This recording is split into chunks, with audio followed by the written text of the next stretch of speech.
अस्सलाम वालेकुम स्टूडेंट्स, उम्मीद है आप सब खैरियत से होंगे। इस वीडियो में हमने इंशाल्लाह वीक 12 के लेक्चर्स 2 और 3 करने हैं। ठीक है, हम इस वीडियो में दोनों लेक्चर्स कवर कर लेंगे इंशाल्लाह। अच्छा, चैप्टर 6 का जो रिमेनिंग टॉपिक है वो हम स्टार्ट में तो हम वो करेंगे और फिर उस टॉपिक के बाद इंशाल्लाह चैप्टर नंबर 7 शुरू करना है, which is about TFT।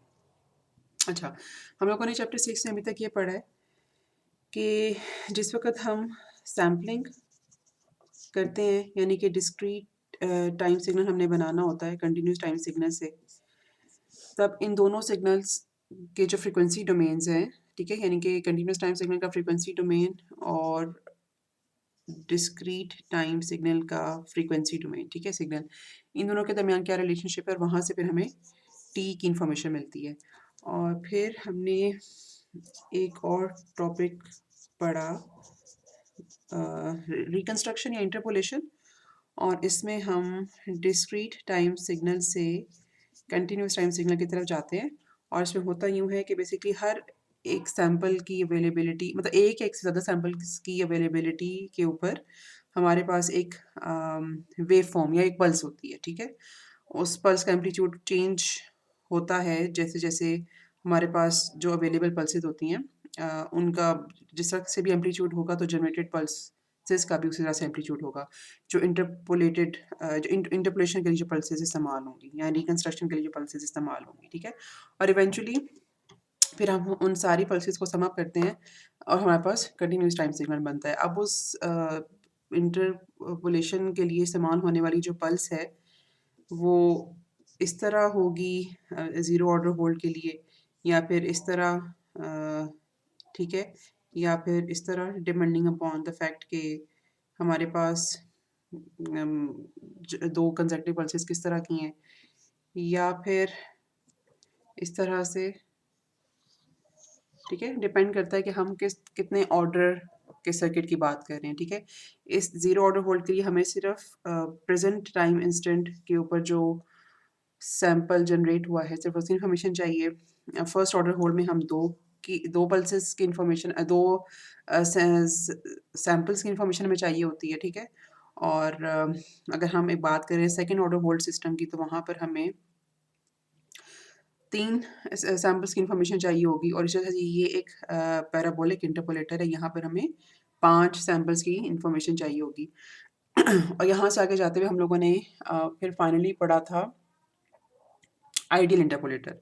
Ideal interpolator जिसमें जो टाइम डोमेन फंक्शन है वो एक सिंक फंक्शन होता है और उसको इन्फिनिट पल्सेस यानी कि जितने भी सीक्वेंसेस यानी जितने भी सैंपल्स हैं टाइम डोमेन सिग्नल में उसको सारे सीक्वेंसेस की इंफॉर्मेशन चाहिए होती है कंटिन्यूस टाइम सिग्नल बनाने के लिए। तो आइडियल इनपुट इंटरपोलेटर जो है वो इसलिए इस्तेमाल नहीं हम करते या कर सकते क्योंकि उसका एक जो टाइम डोमेन फंक्शन जो है उसको जनरेट करना इम्पॉसिबल है। और दूसरी बात ये कि अगर हम उसे जनरेट कर भी सकें तो basically it would require samples generated at all instants which is impossible. अच्छा, अब यहाँ से आगे मतलब हम लोगों ने अभी जब ये कॉन्सेप्ट सीख लिया कि सैम्पलिंग कैसे करनी है, रिकंस्ट्रक्शन कैसे करनी है, तो अब हम इस टॉपिक की तरफ आएंगे विच इज़ 6.2 के हम लोगों ने ये करना क्यों सीखा, मतलब सैम्पलिंग के बाद और रिकंस्ट्रक्शन से पहले दरमियान में क्या ऐसा स्टेप हम कर सकते हैं जिसकी वजह से हमें इन दोनों प्रोसीजर्स को सीखने की ज़रूरत पड़ी, ठीक है। तो 6.2 हम शुरू करेंगे अभी, which is about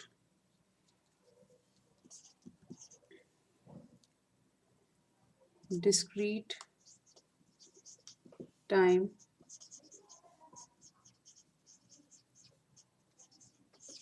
processing of continuous time signals। अच्छा, अब इसके नाम से जो हमें पता चलता है वो ये है कि सिग्नल्स हमारे पास to begin with continuous time होंगे, ठीक है। और चूंकि हमने इनकी डिस्क्रीट कुछ C to D कन्वर्जन लगानी पड़ेगी, जिसके लिए ज़ाहिर सी बात है कि हमें कोई सैम्पलिंग फ्रीक्वेंसी कुछ रिक्वायर्ड होगी, ठीक है। यहाँ इसकी इस ब्लॉक से निकलने वाला जो सिग्नल है उसको हम एक्स ऑफ एन कहेंगे। यहाँ पर कुछ डिस्क्रीट टाइम प्रोसेसिंग होगी इस डिस्क्रीट सिग्नल की, और इस प्रोसेसिंग के बाद डीएसपी से निकलने वाला जो आउटपुट सिग्नल है we would call it y of n, और इस वाई ऑफ एन को फिर हम डी टू सी ब्लॉक से डिस्क्रीट टू कंटिन्यूस ब्लॉक से गुजारेंगे ताकि फिर हमें सिग्नल वापस कंटिन्यूस फॉर्म में मिल जाए। और ये प्रोसेस करने के लिए भी हमें यहाँ पर कोई सैम्पलिंग फ्रीक्वेंसी चाहिए होगी। और ये जो दोनों ब्लॉक्स हैं सी टू डी या डी टू सी, इसमें इस्तेमाल होने वाली सैम्पलिंग फ्रीक्वेंसी है ना, वी वुड अज्यूम कि ये दोनों सेम है, ठीक है। अच्छा, अब बाकायदा एक सवाल शुरू करने से पहले जो यहाँ पे मैं चीज़ आपको बताना चाहूँगी वो ये कि चूँकि हमने कम से कम इस ब्लॉक को थोड़ा डिटेल में पढ़ा है कि अगर हमने कंटिन्यूस टाइम सिग्नल को डिस्क्रीट टाइम सिग्नल में कन्वर्ट करना होता है तो सैम्पलिंग फ्रीक्वेंसी की क्या रिक्वायरमेंट होती है, ठीक है। और चूँकि वही सैम्पलिंग फ्रीक्वेंसी यहाँ पे यूज़ होगी, तो अगर हम यहाँ पर उसको सक्सेसफुली जज कर सकते हैं या डिटर्मिन कर सकते हैं तो फिर हमें इस वाले ब्लॉक में भी मसला नहीं होगा।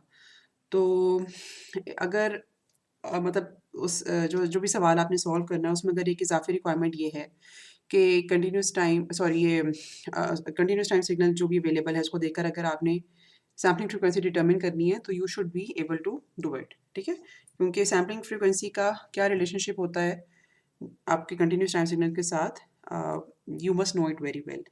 और just for the sake of reminder, जो सैम्पलिंग फ्रीक्वेंसी होती है ना, अगर मैं एंगुलर फ्रीक्वेंसी के टर्म्स में लिखूँ तो it must be greater than 2 times omega H, ठीक है। अच्छा,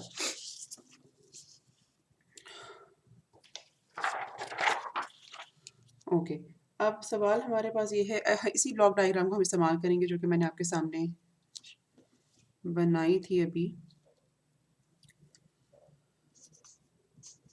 अच्छा, एक चीज़ और कि ये जो डीएसपी है ना, ज़ाहिर सी बात है कि हम लोगों ने शायद पहले चीज़ डिस्कस की है कि हाउस में जैसे चैप्टर 5 में हम लोगों ने देखा था कि we can make different filters, ठीक है, या सिस्टम्स। जो अगर हम लोगों ने कुछ फ्रीक्वेंसीज कम्प्लीटली एलिमिनेट करनी है तो हमारे पास डिस्क्रीट टाइम सीक्वेंस में ऑप्शन मौजूद है कि हम उस फ्रीक्वेंसी को कम्प्लीटली एलिमिनेट कर सकें with the help of zeros, या किसी फ्रीक्वेंसी को एक पर्टिकुलर वैल्यू तक बूस्ट करना है तो हमारे पास पोल्स की प्लेसमेंट से ये ऑप्शन मौजूद है। अच्छा, जो कंटिन्यूस टाइम सिग्नल्स है ना उसमें ये चीज़ करना बहुत मुश्किल है, क्योंकि जो एनालॉग फ़िल्टर्स या कंटिन्यूस टाइम फ़िल्टर्स होते हैं उसमें हमारे पास इतनी लिबर्टी नहीं होती कि हम चंद फ्रीक्वेंसीज़ को इतना सक्सेसफुली बूस्ट कर सकें या कुछ कोई हाफ फ्रीक्वेंसीज़ को कम्प्लीटली एलिमिनेट कर सकें, ठीक है। या अगर हमने एलिमिनेट करना है तो फिर हम लोगों ने उसकी बैंडविड्थ को इतना प्रिसाइसली कंट्रोल भी करना है, तो यहाँ पास कंटिन्यूस टाइम सिग्नल्स में ये ऑप्शन अवेलेबल नहीं होती। इसलिए हम उनको पहले डिस्क्रीट में कन्वर्ट करते हैं, उसके ऊपर कुछ प्रोसेसिंग अप्लाई करते हैं और फिर उसको वापस कंटिन्यूस में लेके जाते हैं। तो ये ऑब्जेक्टिव होता है basically on the first place कि हम कंटिन्यूस टाइम सिग्नल को डिस्क्रीट में कन्वर्ट करते क्यों हैं, क्योंकि बहुत सारे प्रोसीजर्स डिस्क्रीट टाइम में अप्लाई करना आसान है या एटलीस्ट पॉसिबल है। अच्छा, अब हमारे पास जो कंटिन्यूस टाइम सिग्नल गिवन है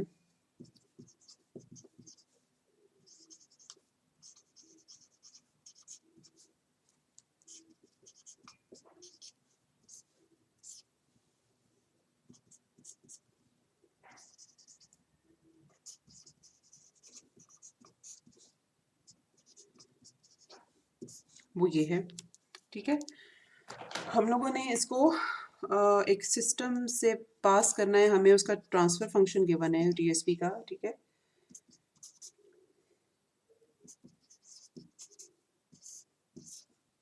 ये हमें एक एफआईआर सिस्टम गिवन है और उसके अलावा हमें इसमें गिवन है sampling frequency which is 8000 samples पर सेकेंड। अच्छा, अब एक्स ऑफ टी तो यूजुअली गिवन होता ही है, लेकिन जो चीज़ें यहाँ पर आपकी समझने की हैं वो ये कि सैंपल फ्रीक्वेंसी इस सवाल में गिवन है। ये भी हो सकता है कि आपसे कहा जाए कि आप सैंपल फ्रीक्वेंसी डिटरमिन करें, तब आपने करना ये होगा कि एक्स ऑफ टी की हाईएस्ट फ्रीक्वेंसी देखनी होगी और उसके हिसाब से एफ ऑफ एस को सिलेक्ट करना होगा। अच्छा, एच ओ ज़ी भी यहाँ पे गिवन है। ये भी हो सकता है कि आपको सिस्टम की रिक्वायरमेंट गिवन हो कि सिस्टम हम चाहते हैं कि वो ये वाला काम करे, और उस रिक्वायरमेंट को देखते हुए आपने खुद डिटरमिन करना हो कि एच ऑफ ज़ी जो है वो कैसा होना चाहिए। तो ये जो 2 चीज़ें हैं ना, ये अ, इस सवाल में तो गिवन है, लेकिन इट्स पॉसिबल कि आपको जो सवाल आए उसमें आपने एक या दोनों एक एक चीज़ या दोनों चीज़ों को आपने खुद से फिगर आउट करना हो कि उनकी इक्वेशन क्या होनी चाहिए। ठीक है? अच्छा, पहले ज़रा हम एक्स ऑफ टी को डील करते हैं कि एक्स ऑफ टी का अगर हम लोगों ने एक्स ऑफ ओमेगा बनाना हो तो वो कैसे बने।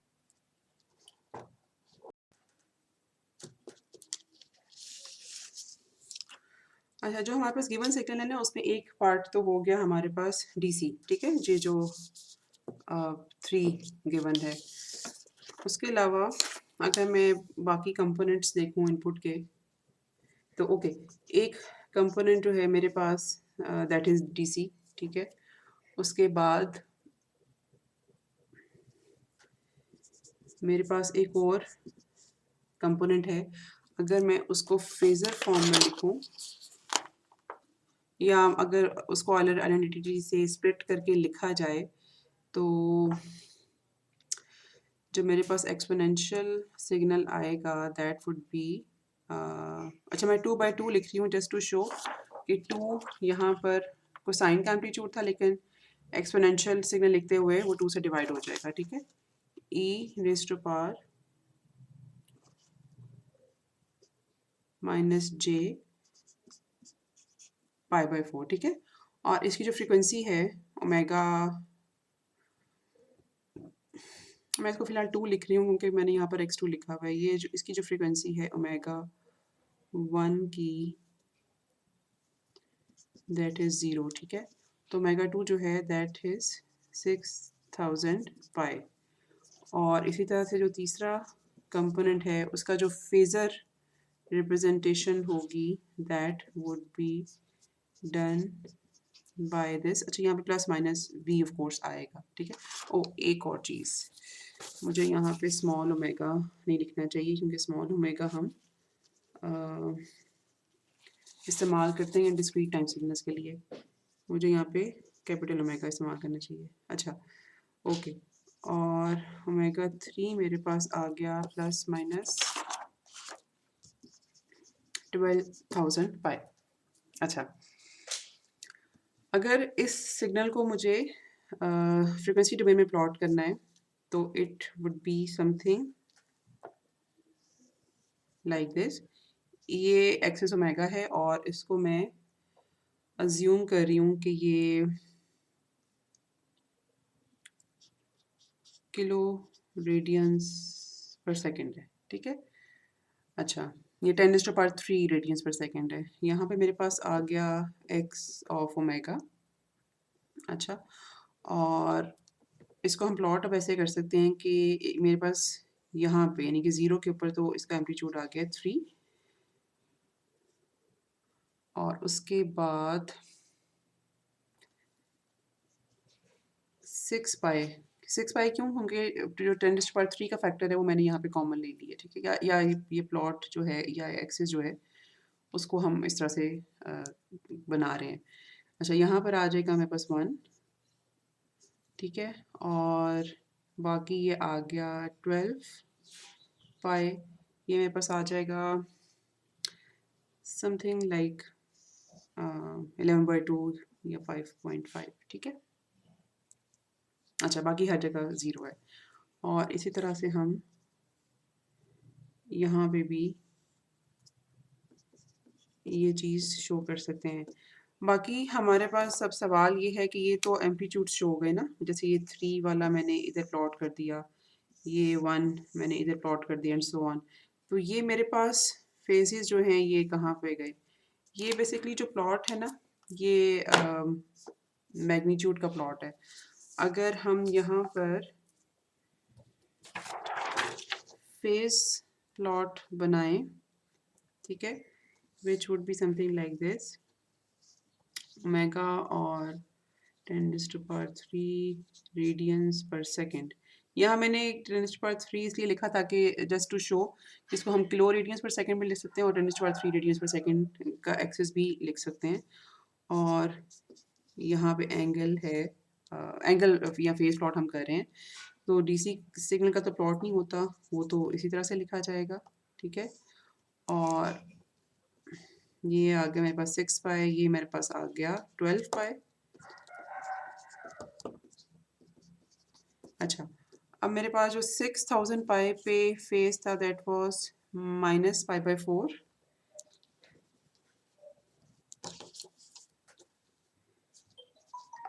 ठीक है, उसको हम लिखेंगे इस तरह से। और 12 पाई पे जो फेस था दैट वाज माइनस, अच्छा ये ज़रा बड़ा होगा, -π/3। अच्छा, अब आपको ये बात यहाँ पे बहुत क्लियरली पता होनी चाहिए कि इन्हीं दोनों प्लॉट्स को जब मैंने नेगेटिव फ्रीक्वेंसीज के लिए प्लॉट करना है ना, तो ये कंप्लीट प्लॉट मेरे पास इस तरह से आएगा। अच्छा, अब ये पॉजिटिव, यहाँ पे पॉजिटिव क्यों बनी है, ये आपको बहुत क्लियरली पता होना चाहिए किसी क्या वजह है। इसकी एक वजह तो ये है, जो इंट्यूटिव वजह है, कि वो ये कि हमारे पास फेस प्लॉट हमेशा एक ऑड सिग्नल होता है। अगर हमारे पास एक्स ऑफ टी या यहाँ टाइम डोमेन सिग्नल रियल हो, ठीक है, टाइम डोमेन सिग्नल अगर रियल होगा तो मैग्नीट्यूड प्लॉट हमेशा इवन सिग्नल होगा और फेस प्लॉट हमेशा ऑड सिग्नल होगा। पहली बात तो ये। और दूसरी बात, जब आप इसको आइलर आइडेंटिटी से स्प्लिट करोगे ना इस इक्वेशन को, जैसे मैंने तो मतलब यहाँ पे इस तरह से थोड़ा डायरेक्ट लिखा है, लेकिन जब आप इसको आइलर आइडेंटिटी से स्प्लिट करोगे तब आपको बहुत क्लियरली पता चलेगा कि नेगेटिव फ्रिक्वेंसीज के लिए जो फेजेस हैं वो पॉजिटिव होंगे और पॉजिटिव फ्रिक्वेंसीज के लिए जो फेजेस हैं वो नेगेटिव होंगे, ठीक है। अच्छा, लेकिन फ़िलहाल हमें इस सवाल में फेजेस के साथ इतना काम नहीं करना, तो इस प्लॉट का शायद आगे इस्तेमाल ना हो, लेकिन जो इम्पोर्टेंट बात है वो ये है कि अगर अगर फेस प्लॉट करना हो तो वो ऐसे होगा। और दूसरी बात ये कि जो सवाल हमारा हो सकता है वो फेजेस के मुतालिक भी हो सकता है, तो इसलिए प्लॉट करना आना ज़रूर चाहिए। अच्छा, तो ये हमारा बन गया मैग्नीट्यूड प्लॉट, जो कि है कंटिन्यूस टाइम सिग्नल के लिए, जो कि हमें गिवन था। और यहाँ से अगर हम आगे चलें,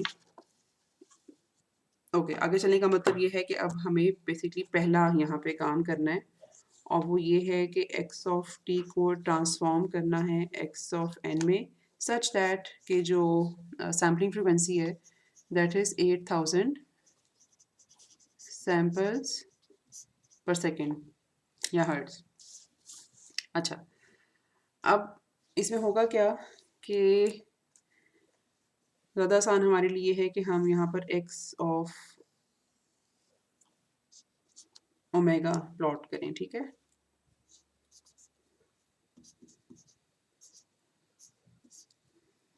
अच्छा, अब इसको हम मुख्तलिफ एक्सिस पे प्लॉट कर सकते हैं। मसलन मैं अगर इसको इस एक्सिस पे प्लॉट करूं तो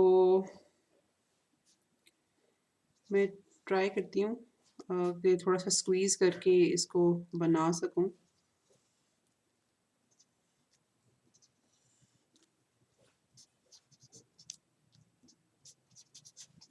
ठीक है, ये मेरे पास आ गया जो कि गिवन सिग्नल था, या ये हम कह सकते हैं। अच्छा, let me remind you here कि एक्स ओमेगा किस तरह से बनता है हमारे पास, 1/t k is equal to minus infinity to infinity और x of omega minus k omega s, ठीक है। अच्छा, तो जिस वक्त k की वैल्यू 0 है ना, उस वक्त तो हमें मिलेगा ये वाला प्लॉट। अब जब k की वैल्यू 1 होगी तो इसका मतलब ये है कि जो अगला प्लॉट मिलना चाहिए उसका सेंटर क्या होगा, के ओमेगा एस, यानी कि ओमेगा एस में हमारे पास है 2 pi into 8k। 2 pi into 8k का मतलब है समथिंग समथिंग लाइक दिस।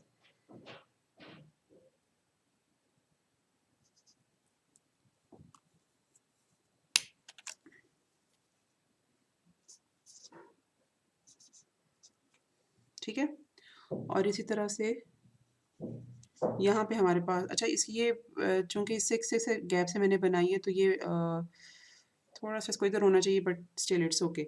ये जो मेरे पास अगला सेंटर है ये मेरे पास आएगा -16 पाई। ठीक है, अच्छा अब जब -16 पाई पे हमारे पास मतलब ये सेंटर है, और मुझे पूरा जो सिग्नल है ना ये बेसिकली इसको सेंटर में रखते हुए प्लॉट करना है, and same is the case with -16 पाई।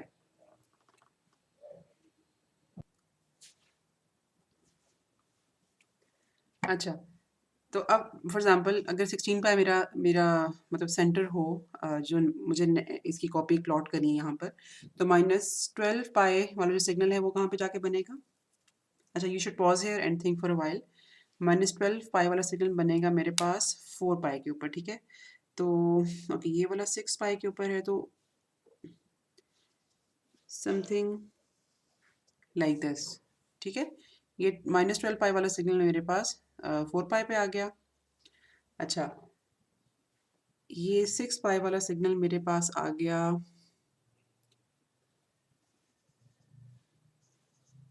10 पाई के ऊपर।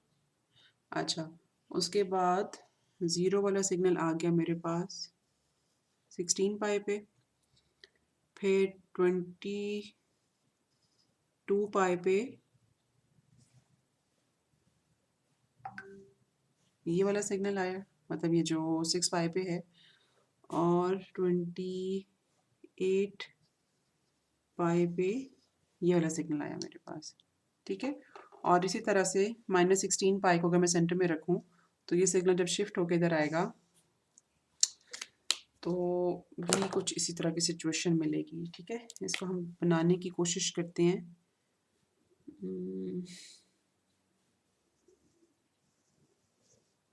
-4 पाई,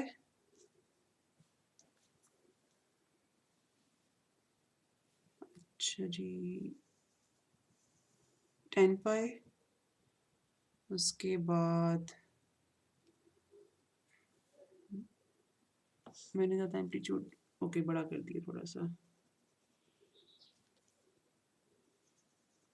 ठीक है, ये आ गया टीसी कंपोनेंट, और ये -22 पे आ गया ये कंपोनेंट जो ऑलरेडी जो 6 पाई पे था पहले, और -28 पे आ गया वो कंपोनेंट जो कि मेरे पास था 12 पाई के ऊपर। ठीक है, अच्छा, और ये कॉपी पेस्टिंग जो है वो होती जाएगी। अच्छा, अब थोड़ी सी बात यहाँ पे समझने की ये है कि ये मैंने एक्स ऑफ ओमेगा को प्लॉट किया है वर्सेस कैपिटल ओमेगा, और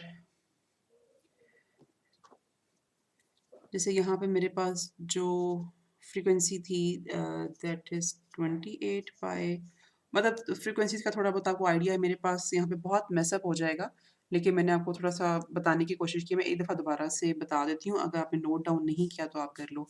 ये तो डीसी कंपोनेंट हो गया, ये जो कंपोनेंट मेरे पास आया है that is at 4 pi, this component the first component.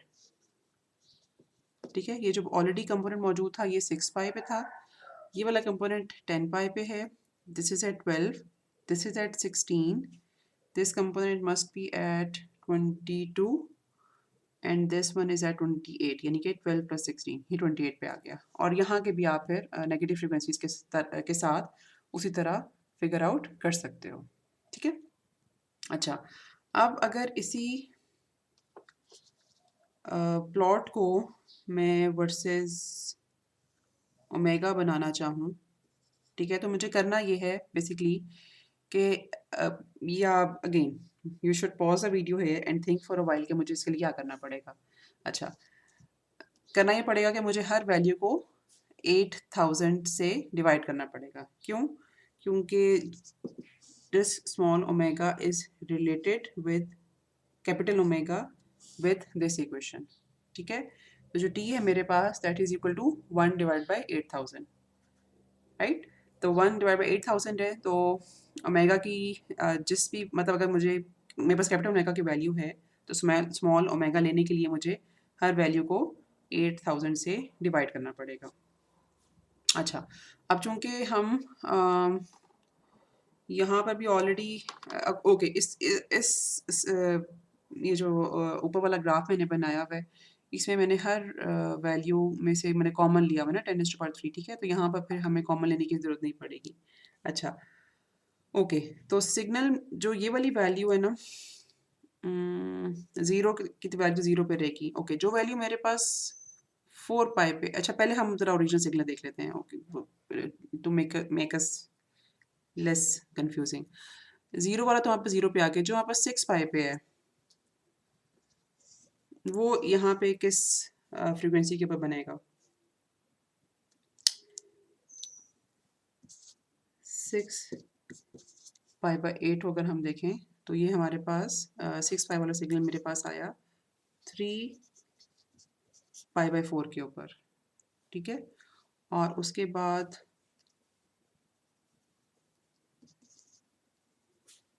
12 पाई वाला सिग्नल मेरे पास कहाँ पे आएगा?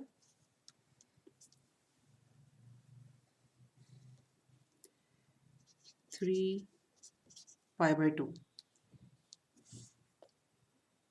और इसी तरह से आप बाकी सिग्नल्स भी प्लॉट कर सकते हो। अच्छा, अब मेरे पास पाई अप्रॉक्सीमेटली यहाँ पे कहीं पे होगा, ठीक है,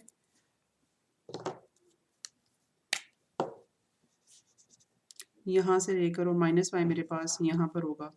और आपको पता है कि हम जब बात करते हैं डिस्क्रीट टाइम सिग्नल में जो ओमेगा होता है हमारे पास, हम सिर्फ इंटरेस्टेड होते हैं -पाई से पाई में। अच्छा, ओके, तो ये मेरे पास जो सिग्नल है ना, यानी कि इसकी जो फ्रीक्वेंसी वैल्यूज हमने लिखी 0, 3 पाई/4 और 3 पाई/2, और यहाँ पे भी आप फिगर आउट कर सकते हो। तो वो मैंने अभी सिर्फ ये जो ब्लैक में सिग्नल ड्रॉ हुआ हुआ है ना, वो वाली वैल्यूज यहाँ लिखी हैं। अच्छा, अब मेरे पास जो सिग्नल यहाँ पे ग्रीन पे प्लॉटेड है, अगर मैं उनको देखूँ, या दूसरे लफ्ज़ों में आप ये कह सकते हो कि इस फ्रीक्वेंसी कंपोनेंट का जो बेसिकली प्रिंसिपल रेंज में मुझे फ्रीक्वेंसी कंपोनेंट मिलेगा, ये मुझे थोड़ा सा इस ऊपर से इरेज करना पड़ेगा ताकि हम यहाँ पे थोड़ा मेस जो है वो कम कर सकें।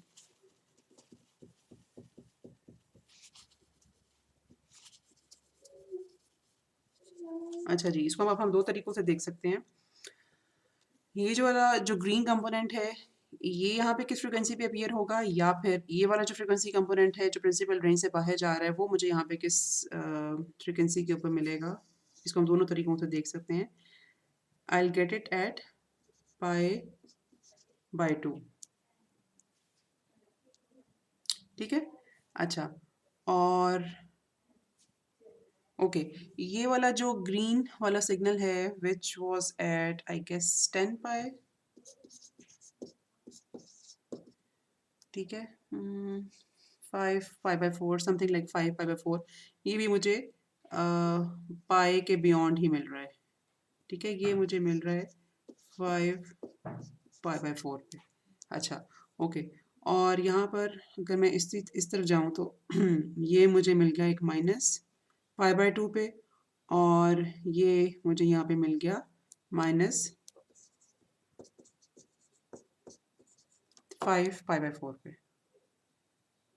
ठीक है, जो ये वाला कंपोनेंट था। अच्छा, ओके, आई होप कि आपको ये चीज़ समझ आई है, लेकिन मैं इसको थोड़ा सा ना क्लियर कि इसी सिग्नल को यहाँ पर मैंने एक और एक्सेस प्लॉट कर दिए। पहले जो मैंने एक्सेस लिया था दैट वाज कैपिटल ओमेगा, और मैंने इसी सिग्नल को प्लॉट कर दिया है वर्सेस ओमेगा, सच दैट अगर आपने रीप्लॉट नहीं भी करना then it is completely okay. सिर्फ आपने करना ये है कि हर फ्रीक्वेंसी वैल्यू को 8000 से डिवाइड करना है, ठीक है, तो आपको यहाँ पर स्मॉल ओमेगा की वैल्यूज़ मिल जाएंगी। अच्छा, अब मैं इस सिग्नल को ज़रा रीप्लॉट करने लगी हूँ सच दैट कि मेरे पास जो प्रिंसिपल रेंज में कंपोनेंट्स हैं सिर्फ वही अवेलेबल रहें, क्योंकि सिग्नल जो है at the end of the day उन्हीं कंपोनेंट से मिलके बनेगा, ठीक है। ये मेरे पास डीसी सिग्नल है,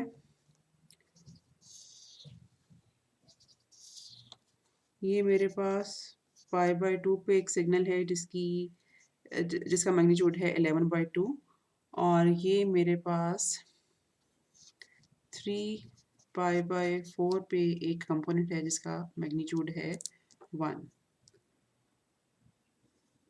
ठीक है। ये मैंने थोड़ा सा इसको जूम इन करके बना लिया। अच्छा, ओके, तो ये मतलब एक्स ओमेगा जो है ना वो मेरे पास कुछ इस तरह का मुझे मिलेगा। अब अगला जो हमारा स्टेप है वो ये है कि अगर ये सिग्नल एक डीएसपी ब्लॉक में जाए सच दैट कि वो डीएसपी ब्लॉक जो है ना उसका जो ट्रांसफ़र फंक्शन है, ओके, वो ये वाला हो, ये ट्रांसफ़र फंक्शन हो, तो उसको हम किस तरह से, मतलब उसके आउटपुट हम कैसे फाइंड आउट करेंगे। अच्छा, उसके लिए हमें पता ये होना चाहिए कि इनपुट सिग्नल की फ्रीक्वेंसीज़ क्या-क्या हैं। हमारे पास 3 फ्रीक्वेंसीज़ हैं, ओमेगा 1, ये हमारे पास ओमेगा 2 और ये हमारे पास ओमेगा 3, ठीक है। अच्छा, तो हम लोगों ने करना यूँ है कि इन तीनों फ्रीक्वेंसीज़ के लिए अपने सिस्टम की आउटपुट को इवैल्यूएट करना है। तो h ऑफ 0 हमारे पास आएगा 1/4 1 माइनस e⁻0। ज़ाहिर सी बात है कि इस स्टेप से पहले आपको जो आपका गिवन ट्रांसफर फंक्शन है उसको फ्रीक्वेंसी रिस्पांस की फॉर्म में लिखना पड़ेगा या लिखना आना चाहिए। माइनस J4 ओमेगा, ओके, हाँ, this should be your frequency response. अच्छा, तो ये आपके पास आ गया 0, ठीक है। फिर h π/2 आपके पास अगेन आएगा 0, और h 3π/4 आपके पास आएगा 1/2।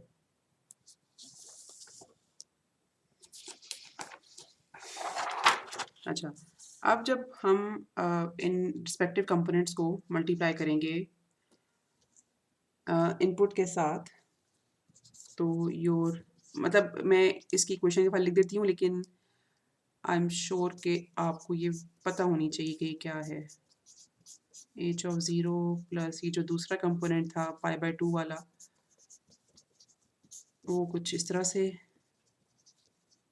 लिखा जाएगा, और ये हमारे पास कुछ इस तरह की चीज़ आएगी, ठीक है। आई होप कि आपको ये पहले से पता है, क्योंकि हम लोगों ने चैप्टर 4 या 5 में इस तरह की चीज़ की थी।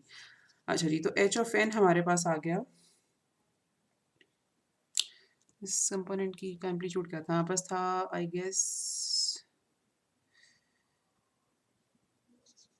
कॉस ओके, यहाँ पे टू कॉस है शायद, 2 cos 3π/4, और इसका कुछ फेज भी था हमारे पास,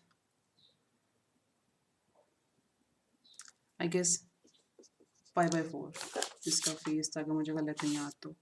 अच्छा, दिस थिंग एन भी यहाँ पे आना चाहिए, मल्टीप्लाइड बाय 1/2, ठीक है। तो ये हमारे पास रह गया cos 3π/4 n माइनस π/4, ठीक है। अच्छा, ये हमारे पास आ गया y ऑफ n, और रिकंस्ट्रक्शन अब हमने करनी है वापस, यानी कि यहाँ पर डिस्क्रीट टाइम सिग्नल है और हमने इससे बनाना है कंटिन्यूस टाइम सिग्नल, और हमारे पास जो सैम्पलिंग फ्रीक्वेंसी है that is given to us, ठीक है। तो हम करेंगे इस तरह से, क्योंकि हम t को डालते हैं nt, तो n को वापस बेसिकली प्लग इन करेंगे एस टी अपॉन टी, ठीक है।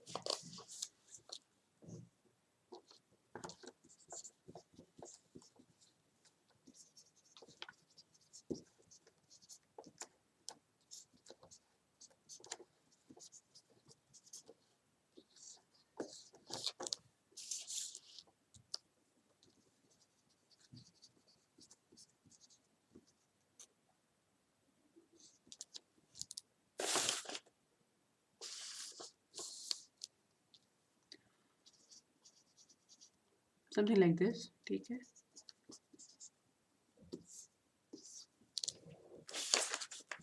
Right.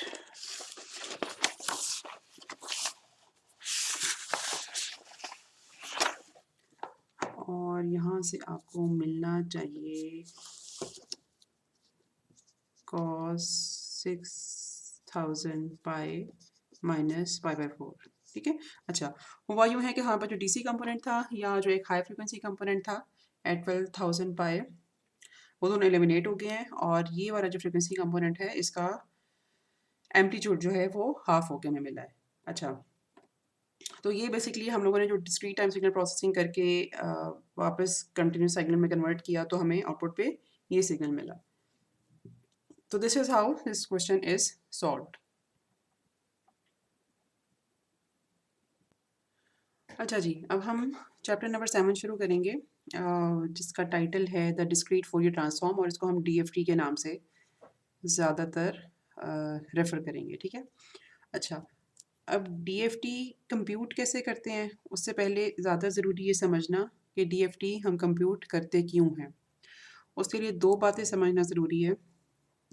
पहली बात ये कि हम लोगों ने चैप्टर नंबर 6 में ये पढ़ा कि जब हम कंटिन्यूस टाइम सिग्नल से डिस्क्रीट टाइम सिग्नल की तरफ जाते हैं तो उसकी एक बहुत बड़ी मोटिवेशन ये होती है कि हम उसके ऊपर discrete time signal processing apply कर सकते हैं, ठीक है। अच्छा, अब discrete time signal processing basically हमें अलाउ करती है बहुत सारे ऐसे प्रोसेसेस सिग्नल्स के ऊपर लगाना जो कि हम कंटिन्यूस टाइम सिग्नल्स के ऊपर नहीं लगा सकते। उसकी एक वजह ये भी है कि कंटिन्यूस टाइम सिग्नल्स में इन्फिनिट डेटा होता है, क्योंकि वो टाइम डोमेन या एम्पलीट्यूड डोमेन दोनों में जो भी उनका एम्पलीट्यूड है या उनकी टाइम रेंज है उसमें इन्फिनिट वैल्यूज़ होती हैं। तो उनकी स्टोरेज ही ऑल टुगेदर एक सबसे बड़ा मसला है जिसकी वजह से बहुत सारे और प्रोसेसेस उनके ऊपर अप्लाई नहीं हो सकते। तो जिस वक़्त हम कंटिन्यूस डिस्क्रीट डोमेन की तरफ जाते हैं तो उसमें हम इंफॉर्मेशन को लिमिटेड कर देते हैं, both in amplitude as well as time domain. और उसके बाद उसके ऊपर सिग्नल प्रोसेसिंग जो है वो बहुत आराम से अप्लाई हो सकती है। एक तो ये बात समझना ज़रूरी है, और दूसरी बात जो यहाँ पर समझना या रिकॉल करना ज़रूरी है, दैट इज़ फोरियर एनालिसिस, ठीक है। अच्छा, अब ये भी चीज़ आपको थोड़ी बहुत याद होगी या फोरियर के नाम से याद आ जानी चाहिए कि फोरियर एनालिसिस हम जब अप्लाई करते हैं सिग्नल्स के ऊपर तो उसका पर्पस क्या होता है, कि या ये जो मैथमेटिकल टूल है ये किस काम के लिए इस्तेमाल होता है। अच्छा, ओके, अब हम बात करेंगे सिर्फ डिस्क्रीट टाइम सिग्नल्स की। अगर हमारे पास डिस्क्रीट टाइम सिग्नल्स पीरियोडिक हों, ठीक है, तो उसके ऊपर जो फोरियर टूल अप्लाई होता है we call it Fourier series, और हमारे पास resultant okay, because we considering it discrete time signal, तो discrete time Fourier series apply हम करते हैं पीरियोडिक सिग्नल के ऊपर, और हमें यहाँ पे कोफिशेंट्स मिलते हैं, ठीक है, which are discrete in nature या डिस्क्रीट इन फ्रीक्वेंसी डोमेन, ठीक है। पीरियोडिक सिग्नल मिलता है हमें यहाँ पे फ्रीक्वेंसी डोमेन में भी because of the principal range concept, ठीक है, लेकिन हमें डिस्क्रीट फ्रीक्वेंसी कंपोनेंट्स मिलते हैं। अच्छा, अगर हमारे पास डिस्क्रीट टाइम सिग्नल अपीरियोडिक हो तो उसके ऊपर अप्लाई किया जाने वाला जो फोरियर टूल है दैट इज़ DTFT या डिस्क्रीट टाइम फोरियर ट्रांसफॉर्म, और यहाँ पर जो हमें मिलता है signal we term it as x omega, जो कि ज़ाहिर सी बात है कि एक कॉम्प्लेक्स नंबर होता है जिसको हम फिर मैग्नीट्यूड और फेज़ की फॉर्म में लिख सकते हैं, ठीक है। लेकिन जो ज़्यादा इम्पोर्टेंट बात है वो ये है कि बेशक मैग्नीट्यूड हो या फेज़ हो, ये हमारे पास एक कंटिन्यूस सिग्नल होता है, ठीक है। अच्छा, अगेन वो एक पीरियोडिक सिग्नल ही होगा लेकिन एक कंटिन्यूस सिग्नल होगा और रिपीट होता जाएगा। अच्छा, तो अब यहाँ पे जो हम लोगों ने बात समझने की कोशिश की थी या ये कॉन्सेप्ट डेवलप किया था कि हम लोगों ने कंटिन्यूस टाइम से डिस्क्रीट टाइम सिग्नल में क्यों जाना है, ठीक है, वो यहाँ पर अब थोड़ा सा उसका मसला आ गया, क्योंकि discrete time signals can not always be periodic in nature, बल्कि जो पीरियोडिक सिग्नल्स होते हैं वो तो बेसिकली डिटर्मिनेटिव सिग्नल्स होते हैं और उनमें कोई इन्फॉर्मेशन नहीं होती, उनको तो हम सिर्फ इसलिए कंसिडर करते हैं न्यूमेरिकल सॉल्विंग में, क्योंकि उनको प्लॉट करना या उनको समझना या उनसे सवाल सॉल्व करना आसान है। लेकिन हमारे पास रियल लाइफ सिग्नल्स जो होते हैं वो हमेशा एपरियोडिक या रैंडम होते हैं, ठीक है? अब अगर हम किसी रियल लाइफ सिग्नल के साथ डील कर रहे हैं और उसके ऊपर प्रोसेसिंग करने की कोशिश कर रहे हैं, तो उसका जो फोरियर ट्रांसफॉर्म होगा वो तो हमेशा एक कंटिन्यूस टाइम सिग्नल बनेगा। बेशक हम उसको -π से π के रेंज में भी अज़्यूम करें, तो उसकी स्टोरेज जो है वो उसके लिए हमें इन्फिनिट मेमोरी चाहिए होगी। अच्छा, इसका मतलब ये है कि हमें जो फ़ायदा यहाँ पर कंटीन्यूअस डोमेन से डिस्क्रीट डोमेन जाके हो रहा था, वो यहाँ पे लॉस हो जाएगा। अच्छा, लॉस इस तरह से होगा क्योंकि बहुत सारे ऐसे ऐसी टेक्निक्स हैं जिसमें हमें बेसिकली सिग्नल के ट्रांसफॉर्म के साथ डील करना पड़ता है। मसलन अगर आपने कभी नाम सुना हो, ठीक है, ये एक मिसाल है, OFDM, orthogonal frequency domain multiplexing. और ये जो हमारे पास 3G एंड बियॉन्ड जो मोबाइल सिग्नल्स हैं, उसमें ये टेक्नोलॉजी इस्तेमाल हो रही है। अच्छा, उसमें हम सिग्नल्स के फ्रीक्वेंसी डोमेन के साथ हमेशा डील करते हैं, ठीक है? तो अगर फ्रीक्वेंसी डोमेन सिग्नल हमारे पास कंटिन्यूअस होगा, तो जो एडवांटेज हमें डिस्क्रीट डोमेन में जाके हो रहा था, वो तो सारा यहाँ पे लॉस हो गया। तो इसका मतलब ये है कि हम फिर वापस बैक टू स्क्वायर ज़ीरो पे चले गए कि कंटिन्यूअस सिग्नल के साथ हमें डील करना पड़ गया। तो इसका अब जो हल है वो निकालने की ज़रूरत है, ताकि हम डिस्क्रीट डेटा भी हो, मतलब डेटा डिस्क्रीट भी रहे और उसको हम उसकी फुल कैपेसिटी में भी इस्तेमाल कर सकें।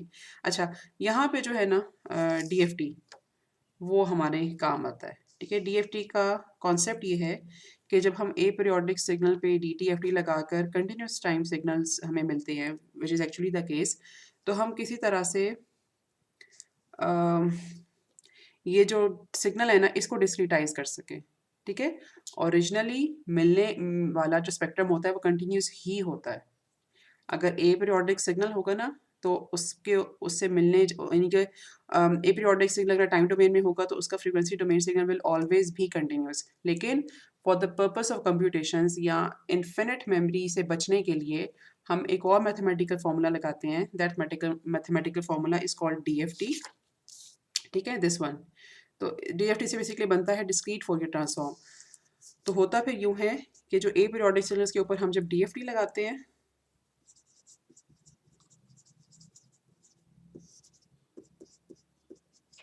तो यहाँ पे हमें instead of x omega we get something like this, ठीक है? मतलब एन पॉइंट स्पेक्ट्रम हमें मिलता है, लेकिन हम ज़्यादा प्रेफर करते हैं इसको एक्स ऑफ के कहने में, ठीक है? Again signal actually aperiodic time domain signal होगा तो उसका actual frequency domain signal continuous ही होगा, लेकिन for the sake of computation या for the sake of utilising limited memory, ठीक है, या एटलीस्ट फिनिट मेमोरी, हम एक और मैथमेटिकल टूल है विच इज़ कॉल्ड DFT। इस मैथमेटिकल टूल को जब अपीरियोडिक सिग्नल्स के ऊपर अप्लाई करते हैं तो हमें डिस्क्रीटाइज्ड वर्जन ऑफ स्पेक्ट्रम मिलता है which we refer to as x of k, ठीक है? या आप ये भी समझ सकते हैं कि DTFT सिग्नल एक्स ओमेगा है और DFT सिग्नल जो है वो एक्स ऑफ के है, which is discretised version of x of omega. अच्छा, अब इससे होता क्या है? पहले तो मैं आपको इक्वेशंस के साथ थोड़ा-सा बता दूँ कि एक्स ऑफ ओमेगा और एक्स ऑफ के की इक्वेशंस में डिफरेंस क्या है? X of omega is basically given as, अगर हमारे पास लेट्स सपोज़ के अच्छा, जो जनरल एसी इक्वेशन, चलो वहाँ से हम शुरू करते हैं। जो जनरल एसी इक्वेशन है वो तो हम इस तरह से कहते हैं, लेकिन अगर हमारे पास सिग्नल इन्फिनिट ड्यूरेशन का ना हो और लेट्स सपोज कि उसमें सिर्फ capital N number of samples हों, मतलब एक कॉजल सिग्नल हो जो कि ज़ीरो से शुरू हो के N-1 सैंपल्स ही जिसमें हो, तो ये जो इक्वेशन है ये हमारे पास ट्रांसफॉर्म होके या चेंज होके कुछ इस तरह से लिखी जा सकती है, ठीक है? अच्छा, और अगर ये अच्छा ये DTFT है, दिस इज DTFT। अब इस तरह के सिग्नल के ऊपर जब हम DFT लगाते हैं तो हमें क्या मिलता है? या DFT हम लगाते कैसे हैं? Instead of this continuous signal,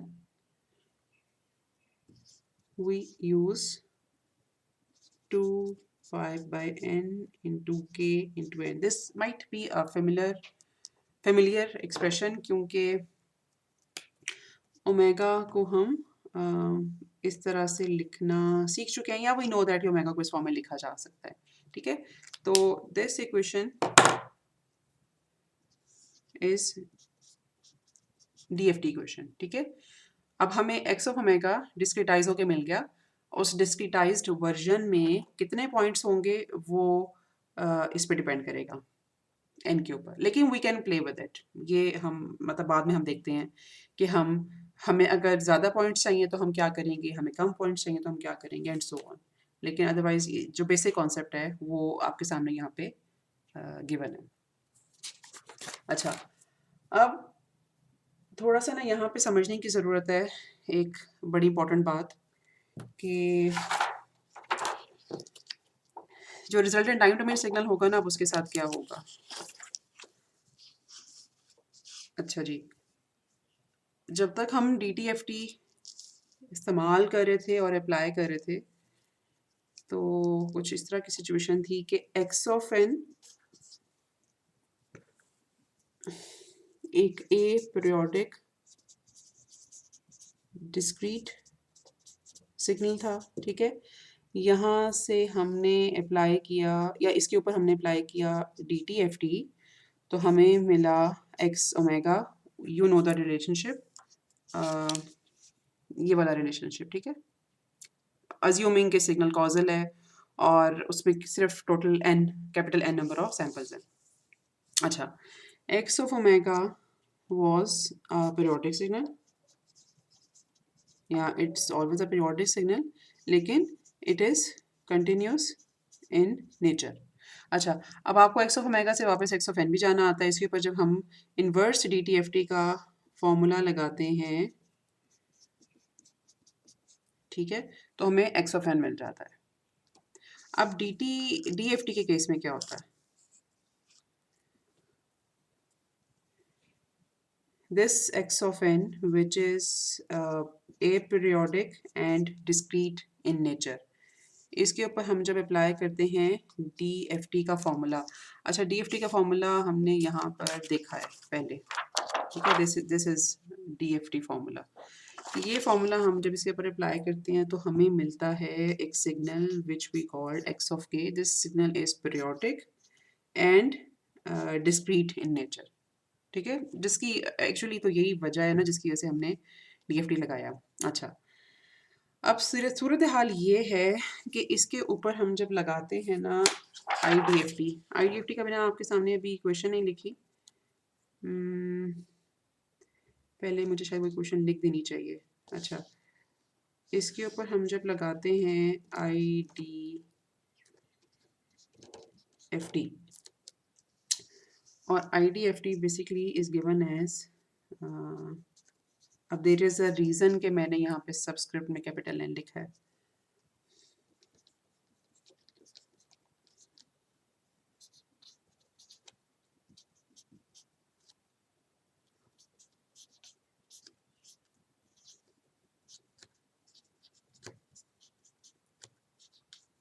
अच्छा जी, IDFT जब हमने लगाया ना तो हमें वापस ये सिग्नल नहीं मिलता। We get a different signal which is defined as this signal. अच्छा, अब इंटरेस्टिंग बात ये है कि ये जो सिग्नल है ना, this is discrete in nature, yes, because वो तो हमें इसके आर्ग्यूमेंट n से पता लग रहा है, but this signal is a periodic signal. अच्छा, अब ये होता कैसे है, इसके लिए आपको थोड़ा सा रिकॉल करने की ज़रूरत है कि जिस वक्त हमने टाइम डोमेन सिग्नल के ऊपर सैम्पलिंग का प्रोसेस लगाया था। ये हमारे पास एक time domain signal x of t था, और इसकी हमने जब सैम्पलिंग की थी, ठीक है। ओके, मेरा ख्याल है कि यहाँ पे ना हमें सैम्पलिंग नहीं लिखना चाहिए, सैम्पलिंग हम डाउन जिस वक्त जाएंगे वहाँ लिखेंगे। अच्छा, इसका जो स्पेक्ट्रम है ना, वो हम लोगों ने कहा था कि कुछ इस तरह का है, ठीक है। अच्छा, हम लोगों ने इसके ऊपर अप्लाई की सैम्पलिंग, तो हमारे पास इसका जो टाइम डोमेन सिग्नल है वो कुछ इस तरह से आ गया, ठीक है। ऑन स्केल में प्लॉटिंग नहीं करी, मैं अंदाजे से बना रही हूँ।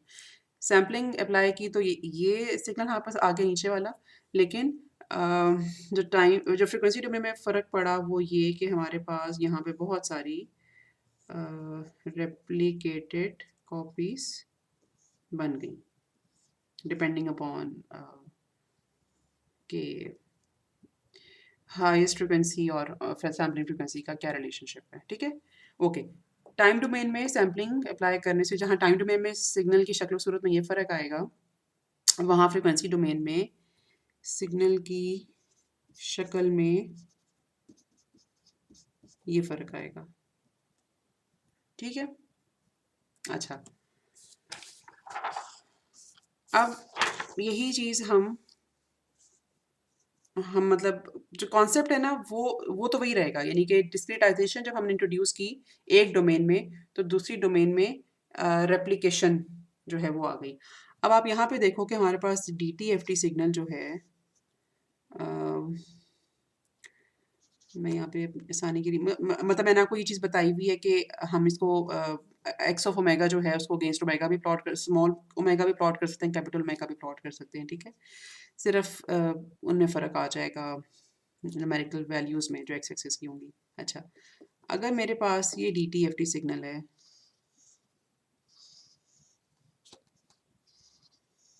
ठीक है, और इसको मैं कह देती हूँ कि ये -π से π है।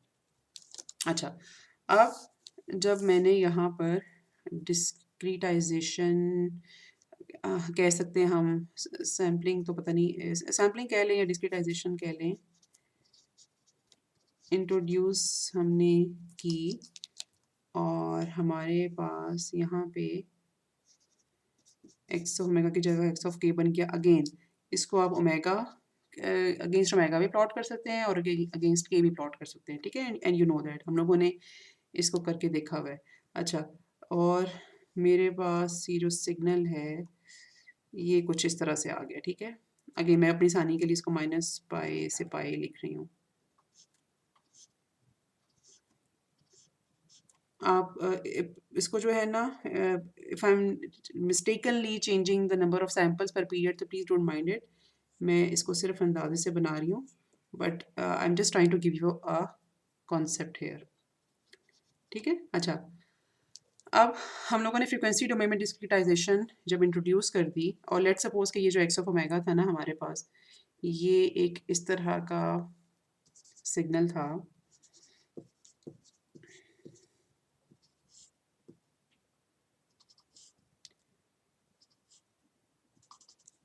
जिसका कुछ लेट्स सपोज इस तरह का टाइम डोमेन सिग्नल था, ठीक है, and it is zero otherwise, ठीक है। अच्छा, अब हम लोगों ने जब फ्रीक्वेंसी डोमेन में discretization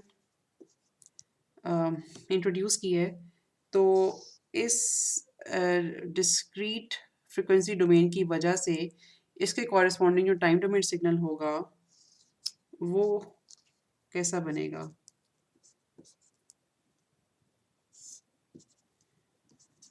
I am naming it x subscript में कैपिटल N। अच्छा, मुझे जगह थोड़ी सी ज़्यादा चाहिए, मैं इसको इरेज करने लगी हूँ और मैं इसको नीचे फिर बनाऊँगी।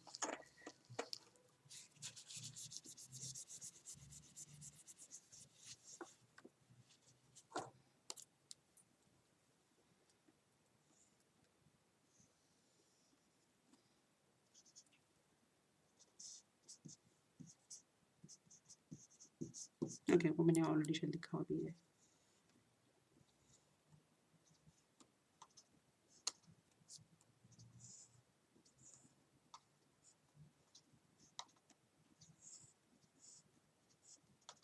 ठीक है, I think you getting my point कि टाइम डोमेन में क्या हुआ है, बेसिकली पीरियोडिसिटी इंट्रोड्यूस हो गई है,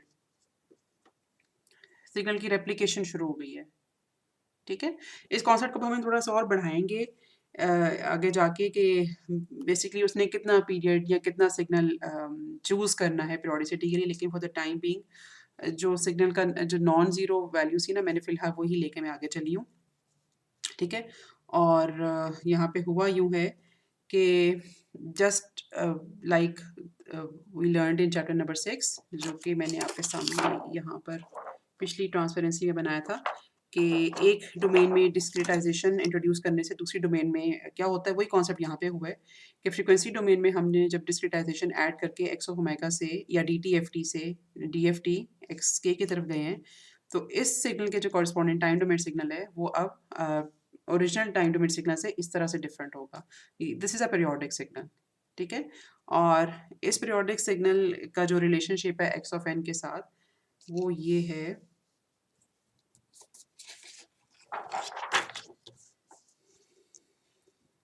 कि x of n would be equal to x of n for only these much samples। ठीक है, अदरवाइज क्योंकि अच्छा नहीं, मुझे यहाँ पे कैपिटल एन लिखना चाहिए, यहाँ n-1 एक्चुअली। अच्छा, इसको हम फिलहाल इस ब्रैकेट को हम रिमूव कर देते हैं। अच्छा, क्योंकि x ऑफ n जो है ना वो इस रेंज के बियॉन्ड ज़ीरो होगा, यानी कि ज़ीरो से पहले भी x ऑफ n ज़ीरो है और n-1 के बाद भी x ऑफ n ज़ीरो है। लेकिन ये जो हमारे पास x ऑफ n है, मतलब विद सब्सक्रिप्ट n, ये अब एक पीरियोडिक सिग्नल है और इन दोनों की जो इक्वालिटी है वो सिर्फ यानी कि इस सिग्नल की इक्वालिटी इस सिग्नल के साथ सिर्फ इस टाइम रीजन के लिए एग्जिस्ट करती है। ठीक है, अच्छा, अब हम एक छोटी सी एग्जांपल कर लेते हैं ताकि हमें पता ये चले कि ये जो n है बेसिकली इसका इसका क्या रोल है इसमें। अच्छा, मसलन मेरे पास एक सिग्नल है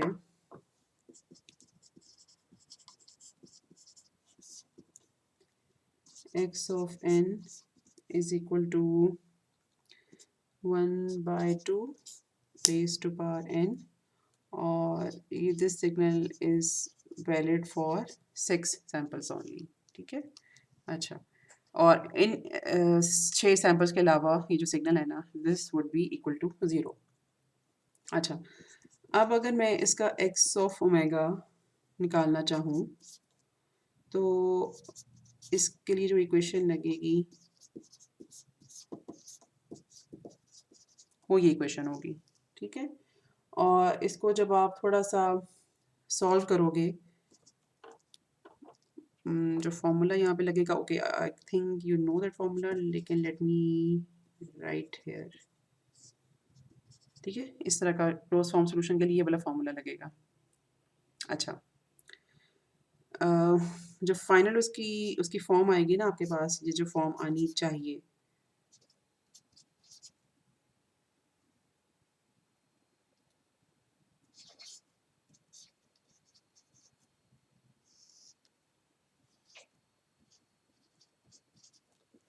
प्लीज़ लेट मी नो अगर आपको ये समझ नहीं आता तो, लेकिन हम लोगों ने ये चीज़ पहले किसी लेक्चर में की हुई है, जब प्रॉब्ली चैप्टर 4 में हम लोगों ने इसको किया था, तो वहाँ पे उन लेक्चर नोट्स को रेफ़र करना, ये आपको समझ आ जाएगा। और साथ यहाँ पे हमारे पास है 5 ओमेगा बाई 2।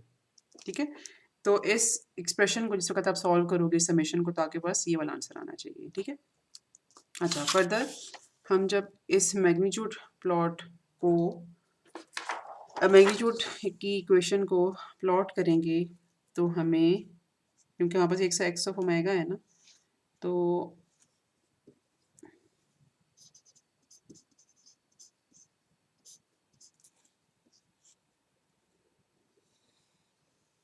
कुछ इस तरह से मिलेगा। ठीक है, ये हो गया माइनस पाए, ये हो गया पाए, यहाँ पे जो एम्पलीट्यूड है दैट इज इक्वल टू 1.9688, और यहाँ पे जो एम्पलीट्यूड है दैट इज 0.65।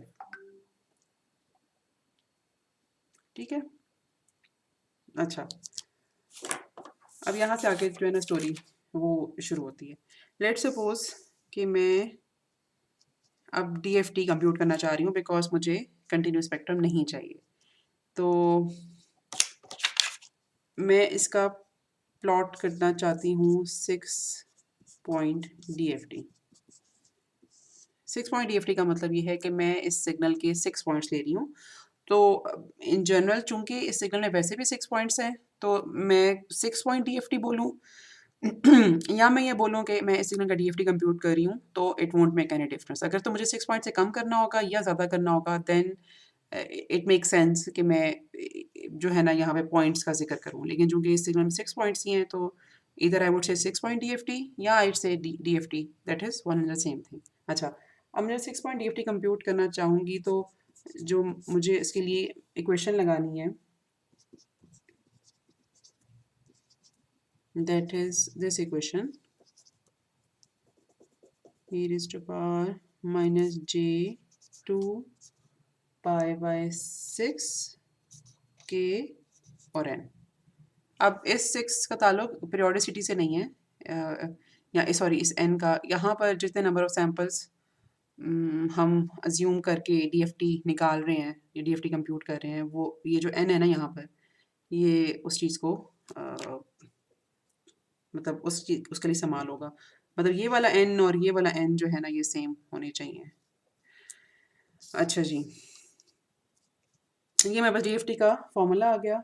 और आगे इसको जब आप कंप्यूट करना शुरू करोगे ना, अब मैं वैल्यूज़ यहाँ पे लिख देती हूँ कि x ऑफ 0 है मेरे पास 1.9688, ठीक है।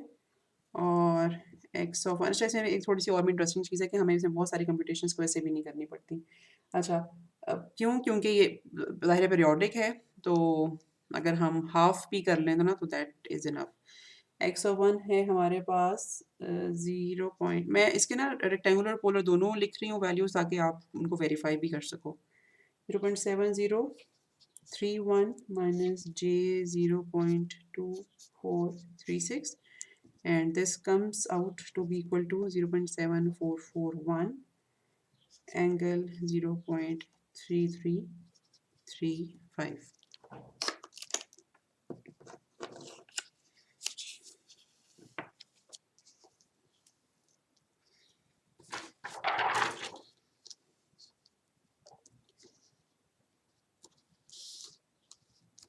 अच्छा, x ऑफ 2 है मेरे पास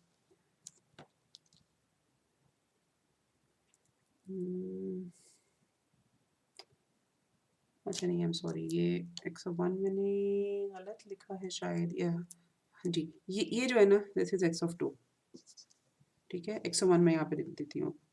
आई एम सॉरी कि आपको ये इनकन्वीनियंस हुई। 0.9844 माइनस जी 0.5683, और इसका जो फेज़र पोलर वैल्यू है या पोलर कन्वर्जन में अगर हम इसे करें, तो वी गेट दिस थिंग। अच्छा, एक और 4, अच्छा, हमें इसकी टोटल चूँकि 6 वैल्यूज़ चाहिए, इसलिए we would like to compute one more value, that would be x of 3, ठीक है। x ऑफ 3 जो है वो आपकी निकलेगी 0.6563। अच्छा, अब इन वैल्यूज़ को लेकर अगर मैं x ऑफ k प्लॉट करना चाहूँ, तो मुझे मुझे ये 4 वैल्यूज़ जो है ना, that are enough for plotting x of k या for determining the discretized version of x of omega। मसलन x of 0 मेरे पास है 1.9688, 1 के ऊपर मेरे पास आ गया यहाँ पे 1.1367, 2 के ऊपर भी मेरे पास एक वैल्यू है, और 3 के ऊपर भी मेरे पास एक वैल्यू है, ठीक है, विच इज़ 0.6563। और अगर हम इस 3 को देख, दिस मतलब ओमेगा के टर्म्स में, this 3 is basically equal to 2 pi by 6 into 3। ठीक है, तो ये वाला जो कंपोनेंट है ना मेरे पास, ये पाई पाई के ऊपर है। अच्छा, और अगर हम वापस इस तरफ, अगर हम नेगेटिव की तरफ जाएँ तो ये सिग्नल और ये सिग्नल, मतलब -1 के ऊपर, -2 के ऊपर, that should be sufficient. Minus pi वाला इस इधर प्लॉट नहीं होगा। अच्छा, अब now you should know very well कि मैंने ये -3 वाला प्लॉट क्यों नहीं किया। आप इसको 1 मिनट के लिए सोचो, मतलब 1 मिनट से मुराद ये है कि यहाँ पर आप खुद सोचो कि ये वाला सिग्नल इसका पार्ट क्यों नहीं होगा, या मैंने या इसको प्लॉट करना गलत क्यों है? और अगर आपको नहीं समझ आती तो प्लीज़ लेट मी नो या आस्क मी। अच्छा, तो हमें हमें जो है ना, ये 4 कंपोनेंट्स की कंप्यूटेशन हमारे लिए इनफ है, बाकी 2 हम ये इस तरह से रेप्लिकेट कर सकते हैं। अच्छा, ओके, ये हमारे पास आ गए, मतलब हम लोगों ने जितने पॉइंट्स हमारे टाइम डोमेन में थे, उतने पॉइंट्स के लिए हम लोगों ने डीएफटी यहाँ पे कंप्यूट किया है। अच्छा, और अगर हम इसको ये जहाँ पर ऑब्टेन्ड पॉइंट्स है ना, इनके ऊपर वापस आईडीएफटी लगाएं, which would be like 6 point IDFT, और आपको आईडीएफटी का मैंने फॉर्मूला भी बताया था। तो you will get the same time domain signal जो कि आपको मिला है, और उसमें थोड़ा सा सेम से मुराद ये है कि at least for those 6 samples. Actually जो टाइम डोमेन सिग्नल आपको मिलेगा ना 6 पॉइंट आईडीएफटी लगाने के बाद, that would be something like, मैं इसको प्लॉट कर देती हूँ। न्यूमेरिकल वैल्यूज, ज़ाहिर सी बात है कि आप 0 से लेकर 5 तक ही कंप्यूट करोगे, ठीक है, लेकिन जो आपको यहाँ पे सिग्नल मिलेगा 1 2 3 4 5 6, ठीक है, और फिर 1 2 3 4 5 6, और इसी तरह से यहाँ पे 1 2 3 4 5 6, मतलब ये आपको 6 पॉइंट आईडीएफटी अप्लाई करने के बाद मिलेगा।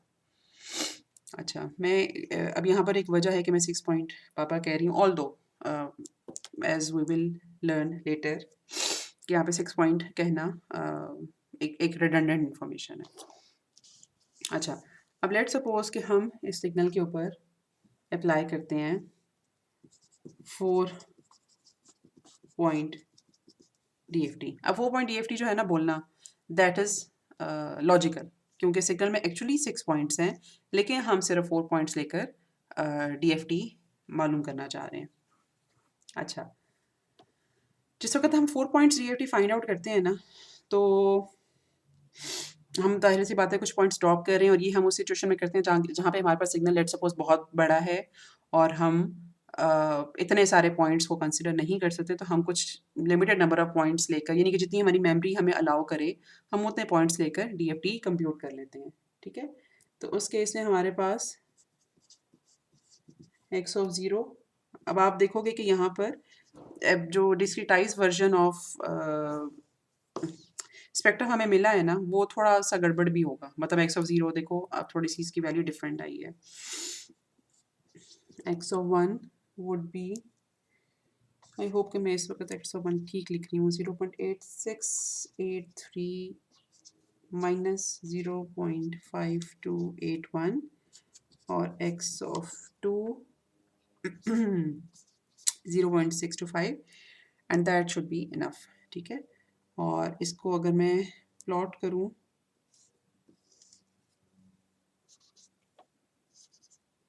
तो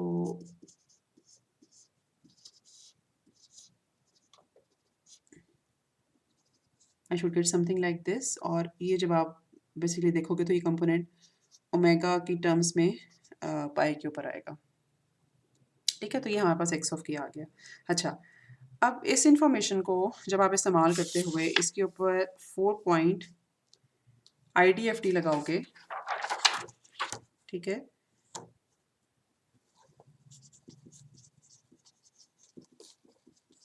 बाय यूजिंग इनवर्स फॉर्मूला, तो आपके पास एन, तो भी जाहिर सी बात है कि कुछ डिफरेंट आएगा। डिफरेंट से मुराद है कि अब उसके सिर्फ 4 सैंपल्स आएंगे, ठीक है। 0 के बाद 1.5 और 2 इज इक्वल टू 0.25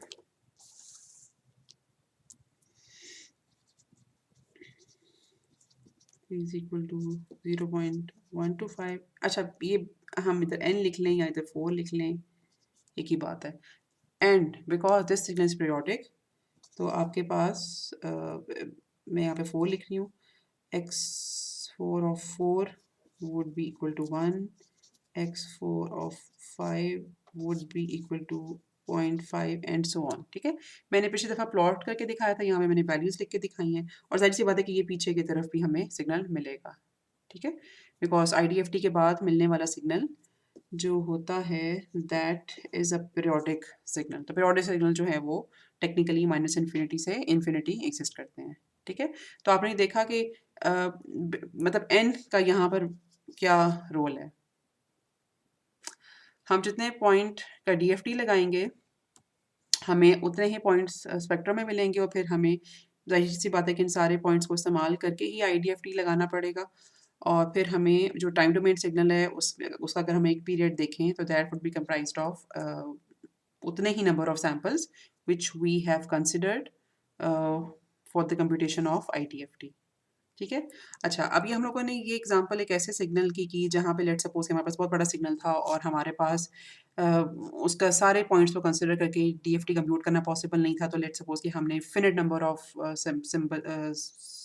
सैम्पल्स ले लिए इस एग्जांपल के लिए, फॉर एग्जांपल 4 लिए हमने, और हमने देखा कि उसका डिस्क्रिटाइज्ड DFT पे क्या फ़र्क पड़ता है। फ़र्क हमें नज़र आ रहा है, उसका जो सैम्पल्स जो मिल रहे हैं हमें वो they are not actual discretised samples of the original spectrum. मसलन अगर हम ओरिजिनल स्पेक्ट्रम को देखें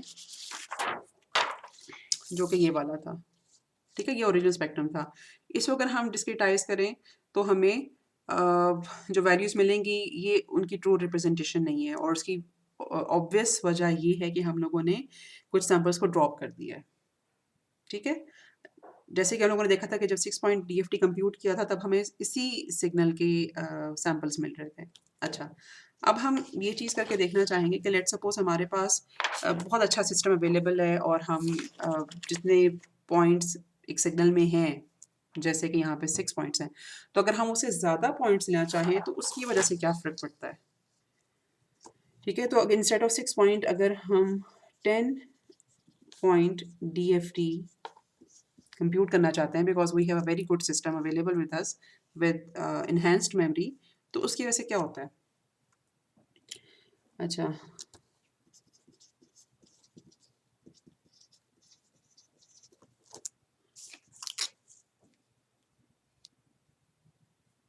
यहाँ पे पहले तो मैं वैल्यूज़ लिख देती हूँ जो हमें कंप्यूटेशन के बाद मिलेंगी। ये सिर्फ जो है ना उसकी मेरे पास इस वक्त अवेलेबल जो है ना वो सिर्फ मैग्नीट्यूड वैल्यूज़ हैं।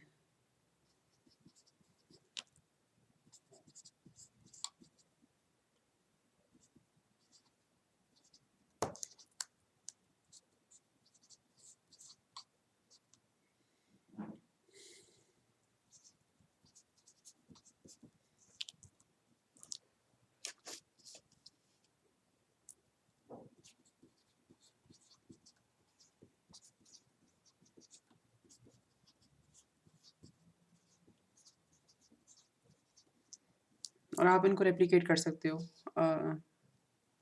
नेगेटिव वैल्यूज़ के लिए भी, लेकिन जो पॉइंट है वो ये कि इस वक्त हम एक्स ऑफ के प्लॉट करेंगे तो हमें थोड़े से ज़्यादा पॉइंट्स मिल गए और हमें एक फाइन किस्म का स्पेक्ट्रम मिल गया। ठीक है, मतलब अगर मैं उसकी कई के टर्म्स में देखूँ तो ये -4 से 5 तक हमें मतलब एक थोड़ा बेहतर किस्म का या फाइन किस्म का स्पेक्ट्रम मिल गया। अच्छा, अब यहाँ से ऑनवर्ड जब आप मतलब x ऑफ -4 से लेकर x ऑफ 5 तक ये आपके पास 10 पॉइंट्स हैं, और इन 10 पॉइंट्स को इस्तेमाल करते हुए जिस वक्त आप IDFT लगाओगे, ठीक है, 10 पॉइंट्स IDFT, ठीक है। तो अब हमें टाइम डोमेन सिग्नल किस तरह का मिलेगा। अच्छा, this is an interesting aspect. Time domain signal हमें इस तरह का मिलता है, आगे मैं आपको प्लॉट करके दिखाती हूँ कि अब हमने 4 फालतू पॉइंट्स लिए ना, तो 1 2 3 4 5 6 ये डेटा मिलेगा, बाकी आपको ज़ीरोस मिलेंगे, ठीक है। फिर मतलब इसको आप रेप्लिकेट करते जाओगे तो ये हिसाब किताब होगा।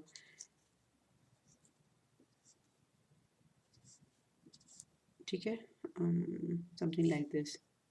तो ये अब आपका जो है ना 10 पॉइंट IDFT में जो मतलब time domain signal which is x subscript capital N of n, उसका जो साइकिल होगा वो इस तरह का होगा, जिसमें हमारे पास यहाँ तक सैम्पल्स होंगे और जो रिमेनिंग वैल्यूज़ है ना वो they would be all zeros, ठीक है। तो ओके, यहाँ पे हम लोगों ने अब इस लेक्चर में ये सीखा। आई एम सॉरी कि लेक्चर थोड़ा सा लंबा हो गया, लेकिन I wanted to complete this topic. DFT क्या होता है, कैसे लगता है, ये तो बातें बहुत इंपॉर्टेंट है।